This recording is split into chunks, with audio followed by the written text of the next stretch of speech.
नमस्कार, धन्यवाद भाइ। र यसपटक जुन यो नवौँ फ्यानफे अब आजबाट सुरु भएको छ जुन अब हरेक टिमहरूमा विदेशी खेलाडीहरू छन् लगभग टिपटप नेपाल रुकुम पश्चिम भलिबल प्रशिक्षण र अन्य केही टिमले पनि केही इन्डियन र पाकिस्तानी खेलाडीहरू राख्नु भएको छ होइन र तपाईँहरूको टिममा चाहिँ विशुद्ध कोशी प्रदेशका खेलाडीहरू हुनुहुन्छ यसलाई चाहिँ कसरी लिनुभएको छ? अब हाम्रो चाहिँ भर्खरै पार्टिसिपेट पनि भर्खरै हुन थालेको र हामीलाई चाहिँ यो टुर्नामेन्टमा चाहिँ हामी चाहिँ केही कुरा सिकेर पछि हामी चाहिँ जुनियर भाइहरू लगाएर हाम्रो प्रदेशलाई चाहिँ केही बाहिरको टुर्नामेन्टहरूमा चाहिँ अलिकति चाहिँ हामीलाई चाहिँ यहाँबाट चाहिँ केही कुरा सिकेर जान पाइयोस् भन्ने हिसाबले हामी यो टुर्नामेन्टमा सहभागी हुन्छौँ जनाउँदै आइरहेका छौँ अघिदेखि र हामीलाई पनि टुर्नामेन्ट जित्नको लागि अथवा यो टुर्नामेन्टको चाहिँ ट्रफी पाउनको लागि बाहिरको खेलाडी ल्याउँदाखेरि हामी पनि लगभग चुम्न सक्थ्यौँ कि भन्ने हाम्रो पनि चाहिँ आशा हाम्रो चाहिँ उयो छ। सबै हाम्रो चाहिँ फ्यानहरूले पनि हामीलाई चाहिँ किन हाल्नुहोस् भनिरहनु भएको छ। अब यो कुराहरू चाहिँ कस्तो भने हाम्रो चाहिँ भलिबल सङ्घ अध्यक्षज्यू अहिले हाम्रो चाहिँ हङकङ हुनुहुन्छ। उहाँले चाहिँ अब हामी चाहिँ जाने आफ्नै खेलाडीहरूलाई प्राथमिकतामा राखेर खेल्ने र त्यसपछिबाट बाहिरको टुर्नामेन्टहरूको लागि चाहिँ हामी केही कुरा त्यो ठुलो टुर्नामेन्टबाट सिकेर आउने भन्ने हिसाबले हामीले चाहिँ अहिलेसम्म बाहिरको खेलाडीहरू चाहिँ हाम्रो टिममा समावेश गरेका छैनौँ। अनि अब बाँकी रहेको कुरा अब टुर्नामेन्टको विनरको लागि नै हो सबै दावेदार बनेर आउने। हामीलाई चाहिँ अब यो टुर्नामेन्ट विनर भन्दा पनि हामी चाहिँ यो टुर्नामेन्टबाट केही सिकेर जानेछौँ भन्ने चाहिँ हामीले त्यो आशा बोकेर चाहिँ हामी नौ एनबिए कपमा पार्टिसिपेट भएको छौँ। अब टिमहरू हेर्नु त टप टिमहरू छ होइन।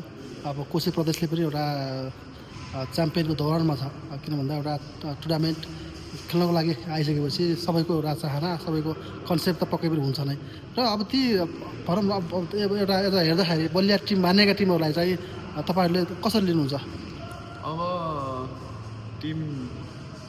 अरू टिमहरू पनि कमजोर हुनुहुन्न, पक्कै पनि धेरै राम्रो टिमहरू हुनुहुन्छ।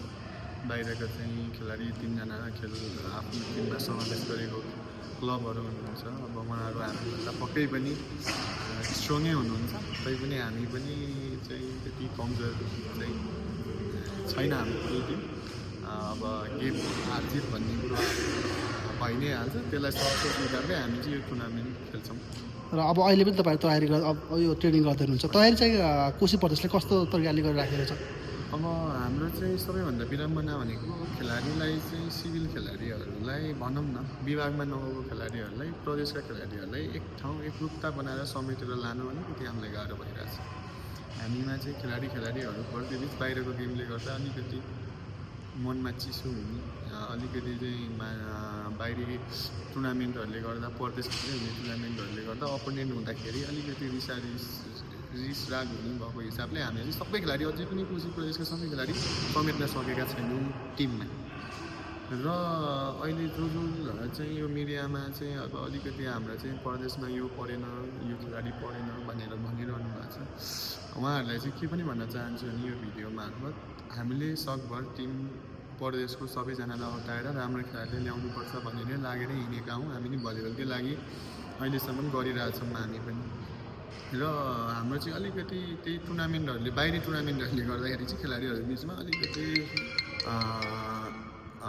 भनौँ न अलिकति सम्बन्धमा अलिकति तगारो बनेको चाहिँ टुर्नामेन्टले गर्दाखेरि टुर्नामेन्टहरूको बिचको त्यो कुराले गर्दा चाहिँ सबै राम्रो खेलाडीहरू 1-2जना पनि चाहिँ आउनु भएन।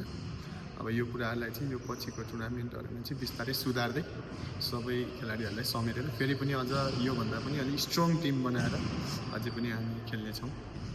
र एज अब कप्तानहरूले अब केही अन्त्यमा केही भन्नुहुन्छ?